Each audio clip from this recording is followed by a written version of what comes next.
12:29 a.m. BSTMIAMI Gardens, Florida. Roger Federer won his 101st career singles title at the Miami Open on Sunday.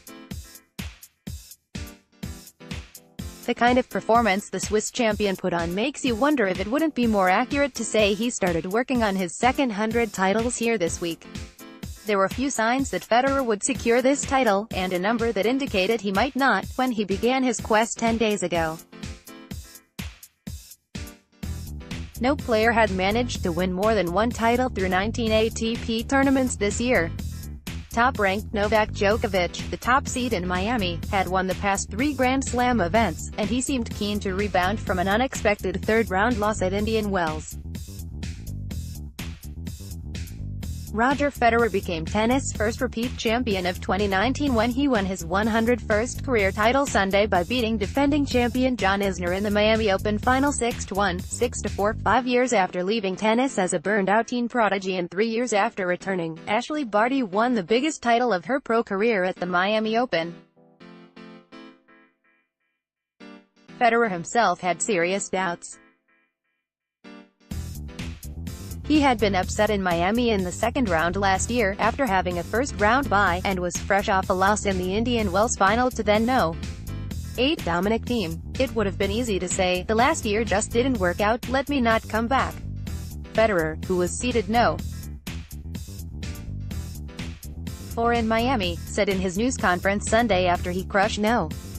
7 seed and defending champ John Isner 6-1, 6-4 in the final.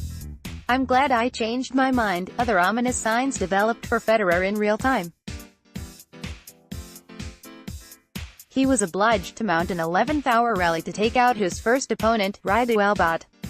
All eyes then turned to the fleet of talented 21 and under players who ran roughshod through the draw, 2 of them teenagers who ended up in the semi-finals. Federer's role seemed to change from primary contender to elder statesman, dangerous veteran to role model. The 37-year-old didn't help his cause with the gracious way he fielded all those questions about the gifted, young, promoting kids who wanted nothing more than to replace him in the brackets. But that's the Federer mode, love and lull him to death. I was like, wow, it's unbelievable. How old is he? How good is he gonna get? Federer said, recalling the first time he saw Denis Shapovalov, his semi-final opponent, smack a backhand. "He was very impressive. Same with the serve. He has that beautiful swinger going. You know, it just felt like he belonged there." Federer added that he was very excited about playing Shapovalov, whom he went on to demolish without mercy or remorse, 6-2, 6-4. Roger Federer's game was in prime form Sunday during his 6-1, 6-4 win over John Isner in the Miami Open men's final. AP photo, Lynn Sladky. Federer's assignments have always read like Mission Impossible scripts.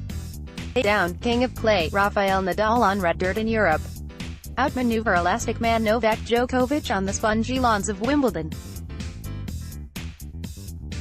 Outfox Sneaky Andy Murray on the hard courts of Asia. The task this week was one more suited for a lumberjack than the well-coiffed Swiss icon, chopped down the tall timber in 3 successive matches interrupted by the semi-final. His opponents included 6'6" Daniil Medvedev 4th round, 6-8 Kevin Anderson, quarterfinals, and 6-10 Isner, all men who served under.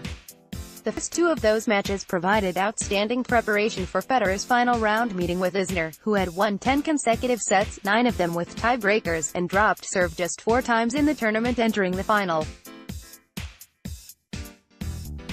And yet, Federer broke Isner in the opening game of the match. "I didn't serve a particularly great game," Isner said afterward. "And he made me pay for it." Federer kept making Isner pay. And pay. And pay some more. In this case, the stats do tell the true story. Isner didn't win a single return point against Federer first serve, and won just 3 points against Federer second serves. That's in the entire match. Federer, meanwhile, created 10 break points, which is as many as Isner might reasonably expect to face in an entire tournament. Every aspect of Federer's game was clicking, particularly his serve return, the key shot for any Isner opponent.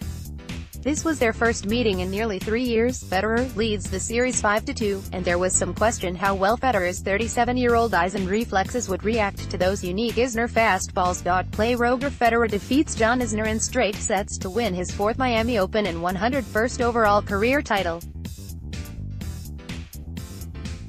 Federer ended up returning serve as well, if not better than any man in recent memory.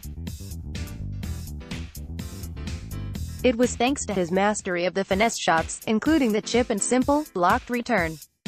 As Isner said, he just does it a little bit differently than others. He just kind of blocks it back. Whereas Novak, when he's locked in, he just kind of rips it back, doesn't block it too much. Roger was standing in close, as well, just reacting very well and very fast to my serve. I mean, he's something else. Those gentle returns of warp speed serves have all but vanished from the games of younger players. But they were instrumental in Federer's development. It definitely helped being able to play against the serve and volley generation more than big servers, per se. Federer said of the era dominated by Pete Sampras, the time when Federer made his breakthrough. They would make you feel the pain, you know, in some shape or form, either by coming into your weakness time and time again, or by variation. I think it comes from there. The only caveat that might keep this match from entering the lore and legend of the game was the compromised state of Isner's left foot, which became a visible issue after the 7th game of the second set and forced a quick conclusion to the match.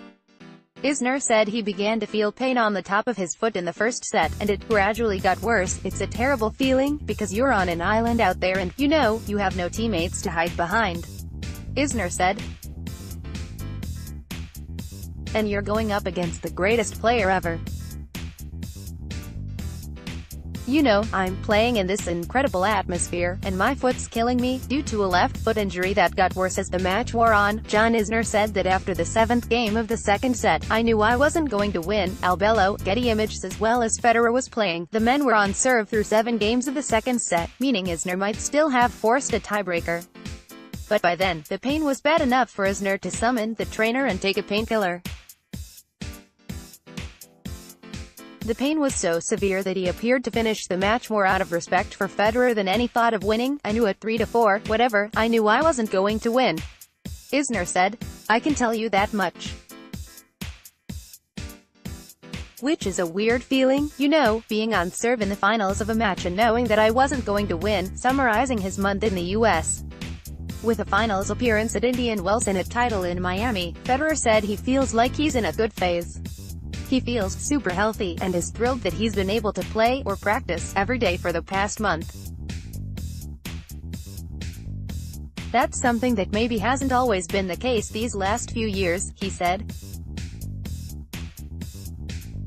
So you appreciate these moments. Federer will take a brief vacation now, then get ready for the Euro clay season that he chose to skip the past 2 years. What this win is for me, it just takes even more pressure off from the clay court seasons, he said. And I wanted to play the clay in, not a relaxed fashion, but thinking, let's just go and do it, and prepare well. Winning in Miami, he implied, was a key part of that preparation. Some may question Federer's decision to return to the clay, where Nadal always looms. But when you start working on your second 100 titles, there's no time to waste.